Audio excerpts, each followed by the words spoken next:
Bonjour Orlane. Bonjour Clémentine. Ça fait super officiel, tu sais. Merci d'avoir accepté de participer à ce tout nouveau projet que je lance du coup sur ma chaîne YouTube. Donc ce projet ça s'appelle Parlons peu, parlons chien. Tu baptises un peu le concept. Ouais. T'as pas trop la pression? Si, un petit peu, mais ça va, je te fais confiance. Cool. Donc l'idée, c'est vraiment de rentrer un peu dans la vie des gens, de voir un petit peu comment les maîtres, les propriétaires de chiens interagissent avec leurs chiens, vivent au quotidien avec leurs chiens, etc. Pour avoir vraiment un panel de plein de témoignages différents, parce que chaque binôme aura une relation différente avec son chien, parce que c'est finalement deux êtres complètement uniques, donc forcément il n'y aura pas les mêmes relations, même d'ailleurs ta chienne elle n'aurait pas la même relation avec toi qu'avec un autre maître, etc. Donc du coup je trouve ça intéressant de parler de tout ça. Je te propose, comme je te disais avant, deux, on va dire, grands axes. D'abord on parle de toi, de ton cheminement, voilà, pourquoi t'as voulu être accompagnée d'un chien dans ta vie. Et ensuite on parlera plus de ta chienne Théa, du coup, comment tu la vois et surtout de votre relation toutes les deux. Ça marche ? Très particulière. Ouais, en plus, ouais. Du coup, sur ça va être intéressant. Ouais. Et ben c'est parti. Ok, c'est parti. Allez. Du coup, la première question que, en tout cas, moi je me pose, et que je pense que beaucoup de gens se posent quand ils voient quelqu'un avec un chien, c'est pourquoi est-ce que tu as voulu avoir un chien, déjà ? Eh bah écoute, je me suis posé la question il n'y a pas si longtemps que ça. C'est vrai ? C'est vrai, hein, à pourquoi j'avais pris un chien, parce que justement, je suis en train actuellement d'écrire un guide du chiot. Ah cool. Et donc du coup, c'est un des points qui va être abordé dans les premiers chapitres pour les futurs maîtres. Posez-vous la question, pourquoi vous avez un chien ? Alors du coup, je me suis posé la question moi-même, pourquoi j'avais pris un chien ? Et j'avais pas vraiment de réponse. Ouais. Je savais juste plus, en fait que... c'est de l'instinct un exactement. peu aussi. Ouais. C'est ce que j'allais dire, c'était instinctif. Je savais juste que depuis toute petite, j'étais attirée par les chiens. J'étais attirée par cette connexion qui était en dehors des paroles en fait, qui était vraiment purement physique et communicative, mais par la gestuelle. Je savais au fond de moi que je finirais par avoir un chien et qu'il faudrait que j'en ai un. Et les aléas ont fait que j'ai des allergies. Je fais des allergies au poil, à la salive, etc. Que du coup, je m'étais résignée, que je m'étais dit que jamais j'en aurais. Et un beau jour, j'ai dit non. J'ai dit je m'en fous, je vivrai avec, c'est pas grave. J'ai toujours voulu avoir un chien, j'aurai un chien, donc j'ai eu un chien. Et là, du coup, t'es encore allergique ? Ouais. Ouais, ton corps il s'est pas dit ok je capitule? Non, en fait ça me permet de mettre de la distance et de pas être non plus trop proche de mon activité par rapport à aujourd'hui. Du coup je garde une certaine distance avec les chiens, voilà, parce que j'ai pas besoin de créer un lien avec les chiens et j'ai plus besoin de créer un lien entre le maître et le chien que j'ai en face de moi. Oui, parce que alors du coup parenthèse, tu es en train de devenir éducatrice canin, du coup. C'est ça. Ouais, parce que bon, qu'on comprenne un petit peu pourquoi tu dis que tu prends du recul par rapport au chien. Par rapport à l'activité. Ouais. Bah oui, que du coup, dans cette activité d'éducateur canin comportementaliste, on est effectivement en contact avec les chiens. Mais notre boulot, c'est pas de créer un lien avec l'animal, même si on est proche des animaux. Notre boulot, c'est pas à nous de créer un lien avec l'animal, mais de faire en sorte que le lien se crée entre le maître et le chien. Puis j'ai la chance d'avoir une chienne qui n'est pas du tout tactile, lécheuse, machin, et donc c'est parfait, ça me convient parfaitement. Donc vous êtes vraiment trouvés, quoi. Exactement, c'était le destin. À quel âge est-ce que tu as eu ton premier chien? Parce que du coup, Théa, c'est ma deuxième. D'accord. Enfin, c'est ma deuxième. Officiellement, à moi, c'est ma première. Mais c'est la deuxième avec qui je partage ma vie. Ok. Voilà. Donc, mon premier chien, je l'ai eu à l'âge de 21-22 ans. Ok. 21-22 ans, donc ça a été le moment du déclic. Je revenais d'un repas de famille d'ici même d'ailleurs. Je rentrais chez moi, j'étais avec mon ex-compagnon et... j'y pensais comme ça et j'ai dit c'est bon, je veux un chien. Il m'a répondu, il m'a dit ok, demain on va à l'SPA. Ah, cool. Donc le lendemain, enfin le soir même, on était déjà sur le site à regarder un petit peu les chiens qu'il y avait et tout. D'ailleurs, du coup, c'est marrant que tu en parles parce que la question de juste après, c'était adoption ou achat, entre guillemets. Quel était ton point de vue par rapport à ça? Donc du coup, en tout cas, toi ou ton compagnon, vous n'êtes pas posé la question, quoi. Direct refuge. En SPA, ouais. Okay. On a voulu faire une bonne action, sauver un chien.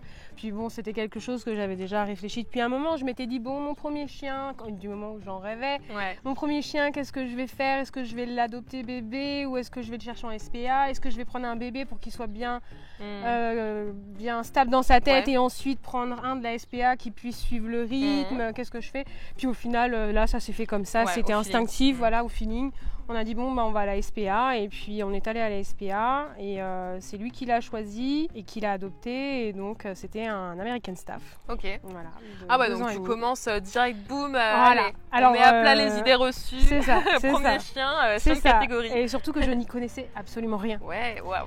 La seule chose que je savais, c'est que j'aurais un chien. Ouais. C'est la seule chose, mais vraiment dans toutes mes connaissances. Je savais pas ce qu'il allait manger, les quantités. Ah, tu partais de zéro quoi. De rien. Les niveaux éducation, je savais même pas qu'on éduquait un chien. Je ne savais rien.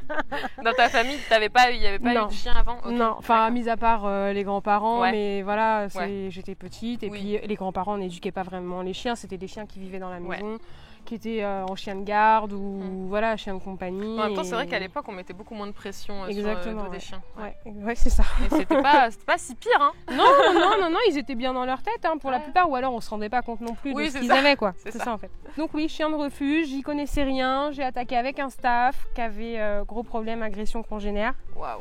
Donc aucune sociabilisation, qui devenait dingue dès qu'il voyait des gens. Adorable avec l'humain, mais il devenait complètement hystérique. Et donc en fait, il a fallu que j'apprenne à apprendre, en fait, tout simplement, que je suis partie de tout début, de toutes les bases. Et j'ai eu de très bons résultats avec ce chien. Et donc voilà, donc après nos chemins se sont séparés. Et puis Théa était déjà rentrée dans ma vie. D'accord. Et pour Théa, par contre, ça a été une adoption bébé. Okay. Mais elle, c'était c'était le destin. D'accord. C'est ma chienne, du destin. Je l'ai connue grâce à un groupe Facebook qui s'appelle Nos Amours de Chiens. Ouais. Quand j'ai eu mon premier chien, l'American Staff, je suis rentrée dans des groupes pour sociabiliser tout ça et connaître des gens qui avaient ce même type de chien, qui n'auraient pas peur du coup de faire des rencontres, etc. Clair. Où il n'y a pas de délit de sale gueule, quoi. Exactement. Et donc du coup, j'ai fait la connaissance de personnes géniales qui géraient ce groupe-là. Donc Coralie, du coup, qui possédait un croisé Canet Corso Rottweiler, une croisée Labrador Canet Corso et une croisée Bull Terrier Canet Corso. Okay. Donc les trois avec du Canet Corso. Et donc son mâle, le Canet Corso croisé Rott, il était juste magnifique. Ouais. Ah, c'était quand je voyais ce chien en photo, je l'idéalisais, je le trouvais juste sublime. Il avait une prestance, il dégageait quelque chose sur les photos qui était juste sublime. Il avait une tête énorme. Et donc j'avais dit à Coralie, le jour où tu fais une portée avec ton chien, je veux un chiot. À moi. Ah, je voulais un chiot de ce chien. C'était celui-là et personne d'autre. Ouais. Vraiment, je m'étais fixée là-dessus, mais carrément. Et puis, il est arrivé un gros drame. Donc, ce chien est décédé. Oh, il est tombé malade, empoisonnement. Par piqûre de genre serpent. Okay. Tout ça. Ah, d'accord, ok. Pendant une balade. Non. Et donc, et là, j'étais forcément très triste pour cette femme-là, mais égoïstement, je me suis dit, voilà, pour moi, c'est mon rêve qui tombe à l'eau, quoi. Ouais. Je me suis dit, jamais j'aurai de chiot de ce chien-là, quoi. Et puis, quelques semaines plus tard, on apprend que Helios, le mâle, il avait monté la femelle croisée Labrador Canet Corso juste pas longtemps avant de décéder, quoi. Donc, pendant que la chienne avait ses chaleurs. Et donc, du coup, la chienne a eu 13 chiots pour une première portée, et en plus une portée accidentelle, du coup, pour le coup. Elle a eu 13 chiots, et pour moi, j'étais heureuse pour Coralie, forcément, parce que ça lui faisait un souvenir de son chien parti trop tôt. Et puis, pour moi, parce que je me suis dit, mais là, c'est sûr, c'est un coup du destin pour moi. Je suis sûre que c'était pas prévu qu'il y ait une portée. Il y en a eu une accidentellement, le mâle est décédé. Enfin, pour moi, c'était un coup du destin. Mon chien, il était parmi ces 13 chiots. Voilà. Les chiots avaient 2 jours, donc je les ai suivis, du coup, depuis la gestation, en fait. Et ça, c'est chouette. J'ai des photos, donc c'est trop top, des vidéos, c'est génial. Les chiots avaient 2 jours, je lui ai demandé qu'elle m'envoie une photo de tous les chiots femelles. Donc ils étaient tous sur le dos, les uns à côté des autres, donc autant te dire que tu vois pas grand chose. Ah oui, non, c'est sûr. Puis, du coup, tu étais partie sur une femelle, tu voulais une femelle. Oui, parce qu'à l'époque, j'étais encore avec mon conjoint, avec le mâle, tout ça, donc du coup, pour être sûr qu'il n'y ait pas de soucis, on restait sur une femelle. Je te coupe. À tes souhaits. Désolée. Donc du coup, on est parti sur. J'étais sûre moi de partir sur une femelle de toute façon. Et donc tous les chiots, en plus il y avait un panel de couleurs qui était vraiment comme le Canet Corso, il a un panel de robes qui est et puis en même temps, là, immense, du coup, si je te suis bien, Canet Corso, Labrador, Rottweiler, et c'est tout. C'est ça. Enfin, c'est déjà pas mal, tu oui, c'est pas mal, Je me suis dit, bon, lequel je choisis? Et c'est vrai que j'en voulais un qui ait les mêmes couleurs que le père. Et sur le coup, je voyais pas sur les photos. Et au final, j'avais hésité entre deux, donc la couleur froment charbonné comme Théia et froment, donc beaucoup plus clair du coup, mais toujours avec ce masque noir. Et au final, je me suis portée sur Théia et je ne regrette absolument pas. Mais alors du coup, tu l'as choisie, elle avait quel âge? Sur photo, elle avait 2 jours. Elle avait 2 jours. Elle avait 2 jours, donc en fait, je savais pas du tout ce que j'allais avoir. Mais c'est pareil, encore une fois, exactement. Encore une fois, je savais pas, j'avais pas encore les connaissances que j'ai à l'heure actuelle, où effectivement, tu choisis ton élevage, tu choisis ton chiot dans la portée. Tu fais attention à certains détails, etc. Là, pour le coup, je l'ai choisi purement visuel et instinctivement, quoi. D'ailleurs, même à 2 jours, c'est-à-dire que les chiens, ils peuvent évoluer même au niveau de la couleur, au niveau ils peuvent évoluer de ouf. Elle n'était pas du tout comme ça. Elle était beaucoup plus foncée. Franchement, je suis ravie. Après, du coup, en fait, après, quand tu évolues après avec ton chien, tu as un côté beaucoup plus relationnel que physique. T'as un lien, t'as un lien. Même si ton chien, c'est le plus moche du monde. Exactement, du coup, pour toi, c'est toujours le plus beau.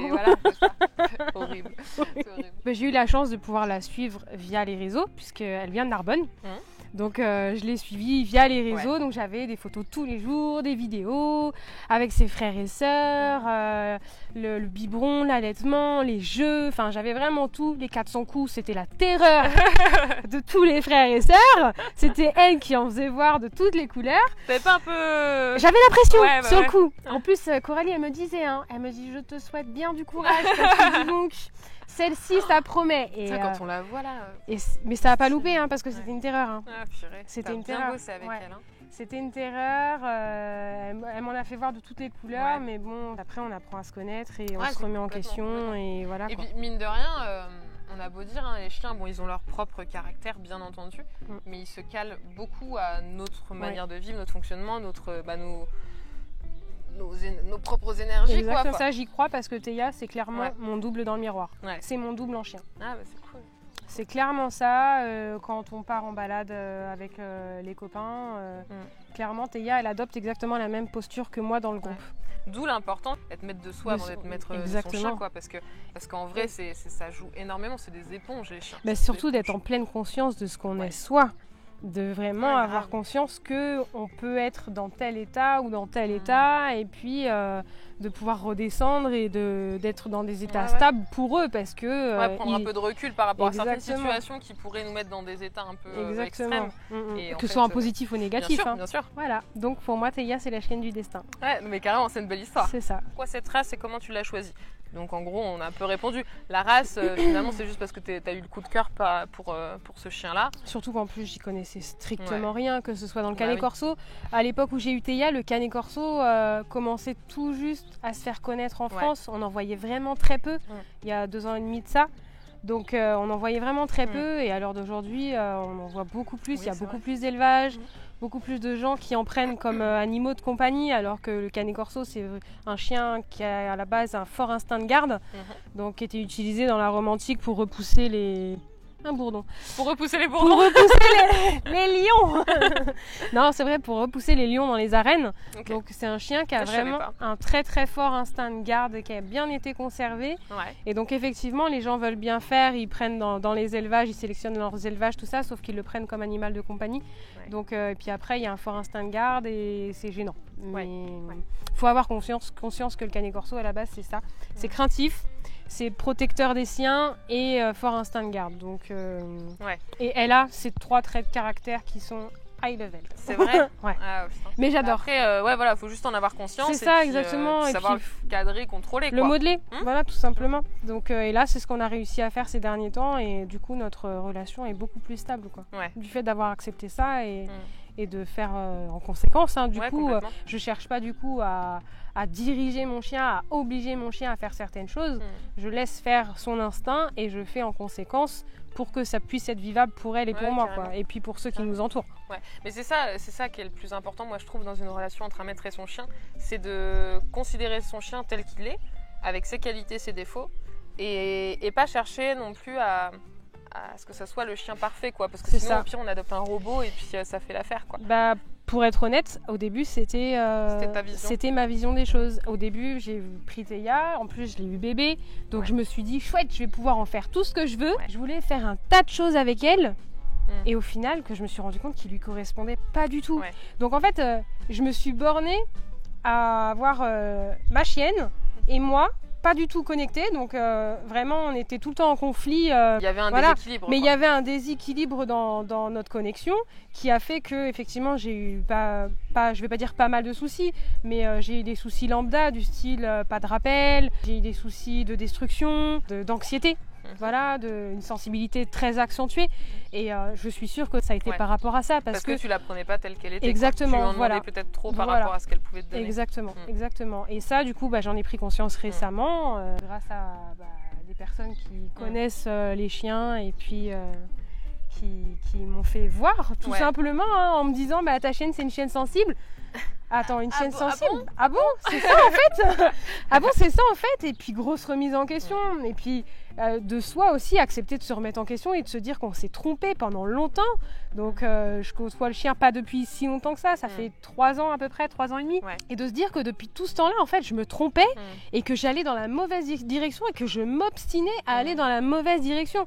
Donc voilà, il faut se remettre en question, se poser et puis se dire ok, on fait pas forcément correctement les choses.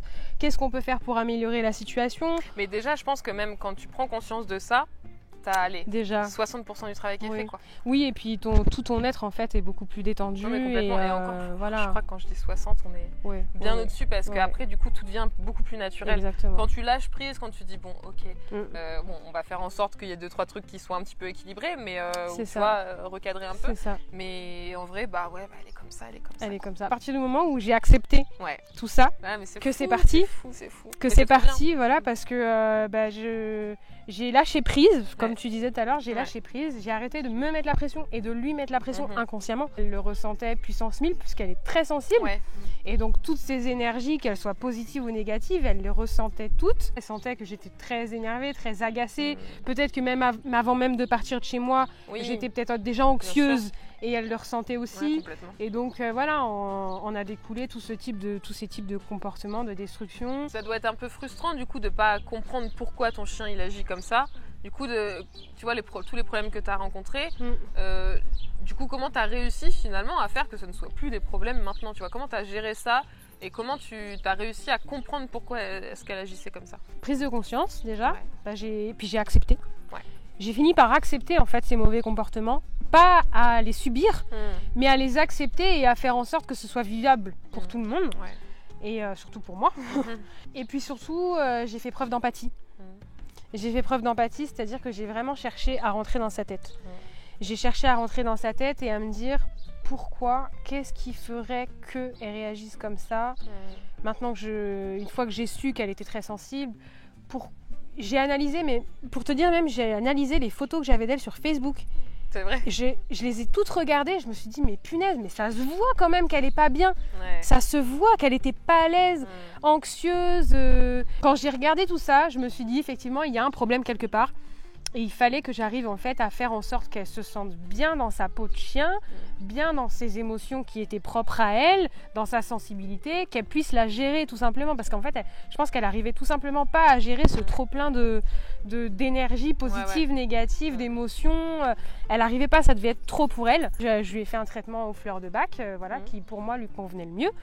Donc sans savoir non plus combien de temps ce traitement allait durer, parce que ça faisait quand même 2 ans et demi qu'elle était comme ça. Donc plus le trouble est long, et peut-être que plus il est long aussi à soigner entre guillemets, parce que c'est pas une maladie, mais des questions qu'on peut se poser, effectivement. Et donc je me suis dit combien de temps ça va durer, et au final au bout de peut-être un mois de traitement tous les jours, j'ai senti, je l'ai senti tout de suite. En fait j'étais en pleine conscience moi-même de ma sensibilité propre, qui est la même en fait que ma chienne, parce qu'en fait on est pareil. Donc t'as pris le traitement aussi toi à fleur de bac ou... J'ai hésité et en fait je l'ai pas fait, et je me dis que j'aurais peut-être dû le faire et que je devrais peut-être même le faire, c'est pas trop tard. Je pense même que je le ferai. Je pense même que je vais le faire. Mais ouais, c'est vrai que j'ai hésité, c'est plus la mixture avec le vinaigre de cidre ou l'alcool. Je me suis dit, je vais être pompette. Un bon petit shot. C'est ça. Mais non, il faudrait que je le fasse. Ou même juste, sans le boire, le mettre sur la langue. Parce que du coup, pour ceux qui ne savent pas, les fleurs de bac, c'est des élixirs floraux finalement. Qu'on mélange, homéopathique. Ça. Voilà, c'est ça. Et en gros, ça permet un rééquilibrage émotionnel. C'est ça. Pour différents... Il y a une fleur par émotion. Voilà, c'est ça. Il y a différentes puis compositions pour chaque problème aussi. Donc, et qui sont du coup à la base pour les humains et qui sont aussi déclinables pour les chiens du coup. J'avais quand même acheté un bouquin sur... les fleurs de bac spécialement pour les animaux et donc du coup je m'étais quand même renseignée un minimum sur la question pour pas me tromper, bien que même si on se trompe ça n'ait pas d'effet négatif. Bien sûr, au pire ça fait rien. Au pire ça fait rien, voilà exactement.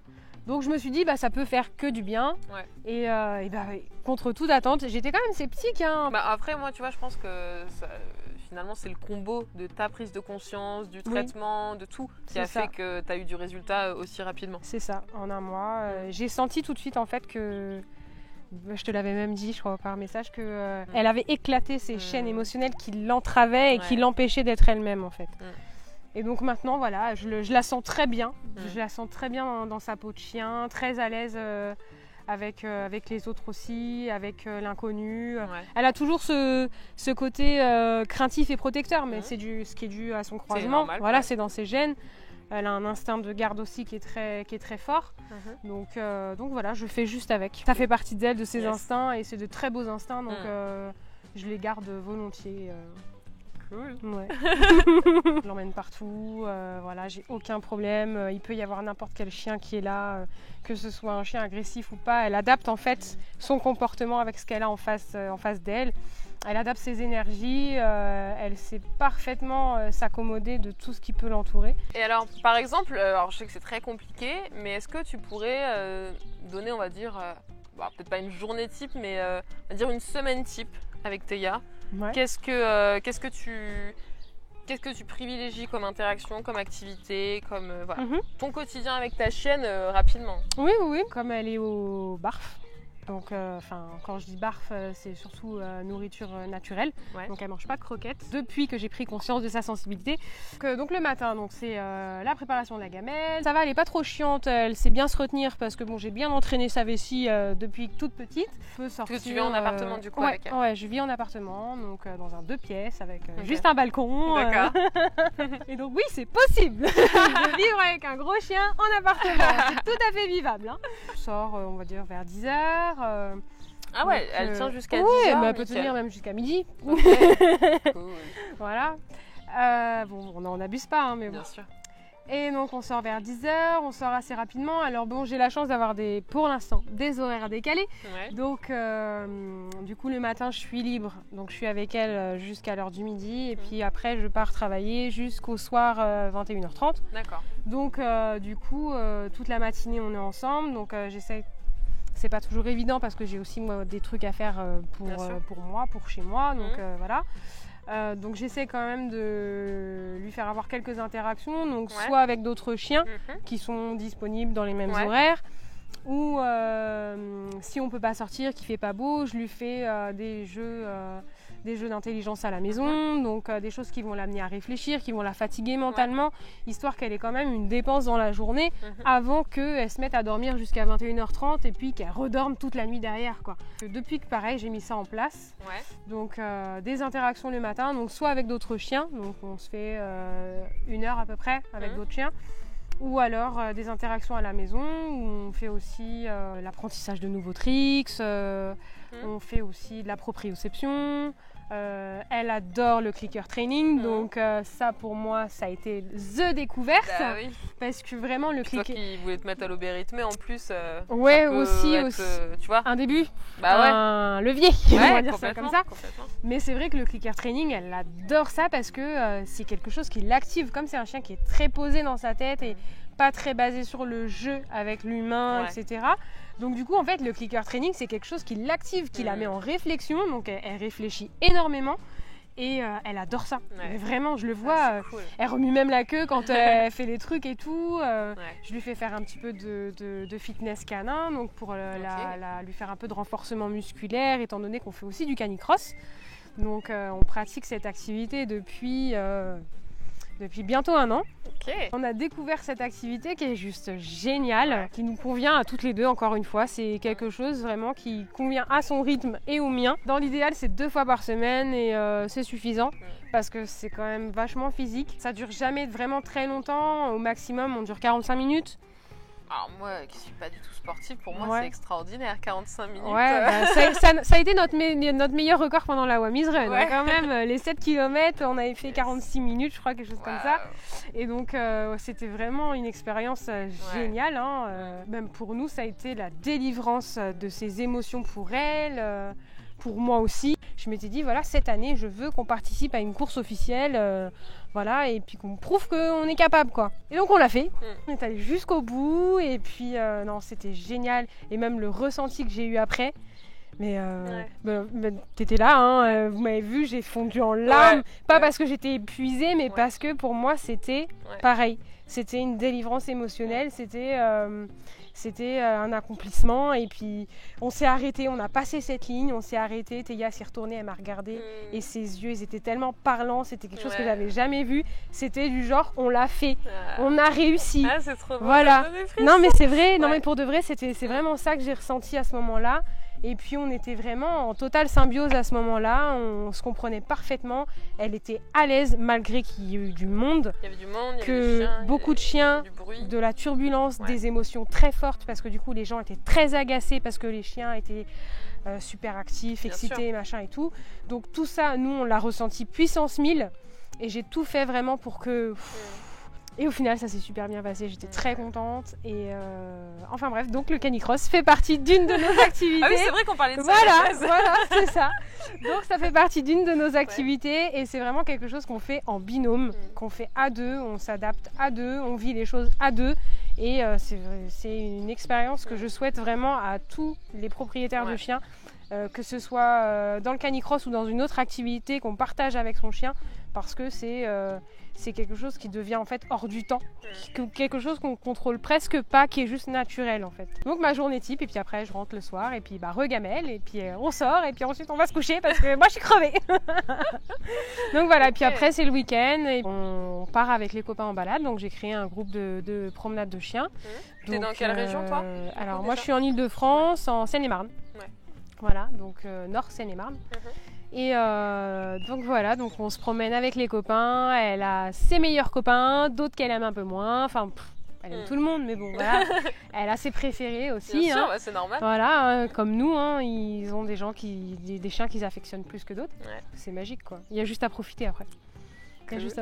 Aujourd'hui, je quitte mon boulot quand même. Hein, j'en viens, alléluia. J'ai eu les bonnes personnes qui m'ont motivée et qui ont su m'ouvrir les yeux sur le fait que je me plantais à continuer à bosser, à avoir un boulot alimentaire comme ça.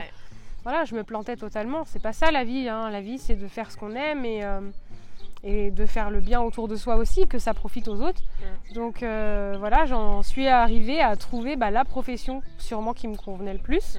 En tout cas pour l'instant, parce que je pense que d'ici quelques années sûrement ça changera, mais en tout cas pour l'instant... Maintenant c'est ce qu'il te faut. C'est ce qu'il me faut, c'est d'aider les gens, parce que j'ai toujours voulu aider les gens. J'ai toujours voulu être proche des gens, j'ai toujours eu de l'empathie, etc. Donc du coup... Voilà, aider les gens à vivre mieux et en fait surtout à arriver à ce même accomplissement que j'en suis aujourd'hui avec ma propre chienne. C'est voilà, de vivre sainement et de comprendre, de pouvoir communiquer malgré qu'on soit deux espèces différentes, de vivre bien ensemble quoi, parce que c'est possible. Bah oui. Merci d'avoir... je t'en prie. D'avoir répondu à toutes mes questions. D'avoir été un peu le cobaye. C'est ça, mais grave. La première. Au revoir. La fin la plus pourrie du monde. Au revoir.